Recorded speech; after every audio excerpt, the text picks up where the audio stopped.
Amazon.com, do you know that its share price is up almost 9% as of this time of filming? If you compare that, look at this chart over here. If you compare it versus the Dow Jones Industrial Average, you realize that Dow Jones has lost more than 20%, but Amazon being up 9%, the difference is almost 30%. So if you're curious, why is Amazon.com performing so well in terms of share price, this video is for you.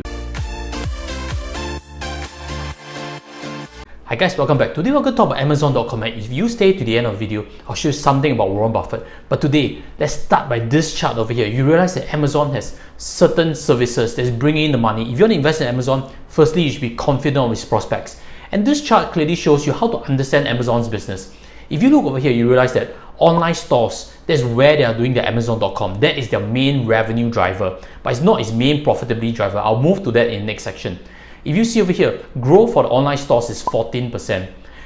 I've also done some research. This growth of online stores, I think, is also driven a bit by its advertising. It's making some money now from advertising. You can pay a premium to get your listing higher up. So they're actually trying to drive more revenue, and it's growing about 14% based on last year to 2019. Then let's move to the next revenue source, which is third-party seller services. This, in my opinion, or if I'm not wrong, is actually the FBA. This is the fulfilled by Amazon services. Then let's move on to the third part, which is Amazon Web Services, AWS. If you don't really know, Amazon Web Services is its crown jewel. It's driving so much profitability to Amazon that it gives it its financial strength to invest in all other segments, to go and disrupt all the industries. This is really its crown jewel, which we will touch on a little bit later down in this discussion. The fourth part, physical stores. If you see over here, this is pretty flat. This is a bloodbath against Walmart, for example, in USA, because Amazon is going to go physical stores, Walmart has physical stores presence and trying to go online. So the two of them really going head to head, and this is not an easy segment. It's seeing flat growth over here. So this gives you an appreciation. Online is one part of its business. The other part is web services, B2B web services. I have a friend who's actually working in Amazon and Amazon Web Services, and what he does is to sell B2B cloud solutions. So that is really the main crown jewel, and let's move on to it. So if you see over here in this chart, you realize that this is actually done by Statista, and what you will see over here is year by year the growth of Amazon Web Services. It's contributing almost half of the total profitability to Amazon.com. Amazon Web Services, AWS, actually started in 2006, and at that point of time it was loss making, but Jeff Bezos, he's such a visionary, he's looking super long term, and right now it's contributing half of total profitability. That is fantastic. Not only that, look at this chart over here. You realize that Amazon Web Services is dominating market. It owns 1/3 market share, and over here is leading other players such as Microsoft, such as Ali Yun.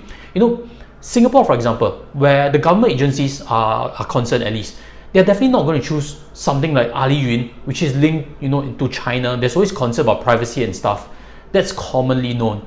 So over here, the main competition for Amazon is Microsoft. So in this cloud solution space, they too are leading, and Microsoft is chasing Amazon year by year because this pie is so profitable. So Amazon Web Services is a B2B solution, and not only that, they don't only target big corporations. That's a misconception. They also target small businesses in many ways. In any case, they are a leading player, and maybe that's a reason why Berkshire Hathaway looks in terms of companies with a competitive mode. That is something that Warren Buffett is known for. But actually, the purchase by Berkshire Hathaway into Amazon.com is actually done by two of his disciples, two of his managers over there. You can go and do some research. I'll leave links below for each and everything that I posted over here so far. So you'll see over here in May 2019, you realize that Berkshire Hathaway actually started an investment into Amazon.com, and at the point of time it was 861 million worth into Amazon, but they've actually increased their stake. That's what I promised to show you. Look at here, look at this thing over here. They've actually increased their stake in August 2019. Of course, this is sitting on a pretty good paper profit.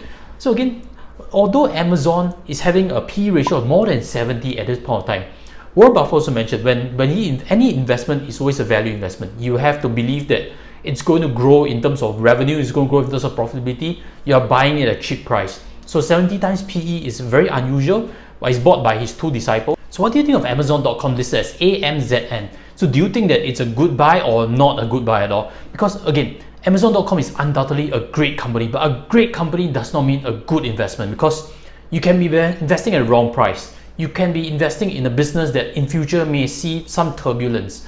But of course, right now, things look a little bit rosy. E-commerce is possibly a space not affected by COVID-19, social distancing and stuff. So leave your comments below whether you think Amazon is a great investment as of right now. I'd love to hear a little bit of your comments. And again, if you haven't subscribed, smash our subscribe button, inviting you to join our community more financially savvy. With that, I'll sign off. Take care and goodbye.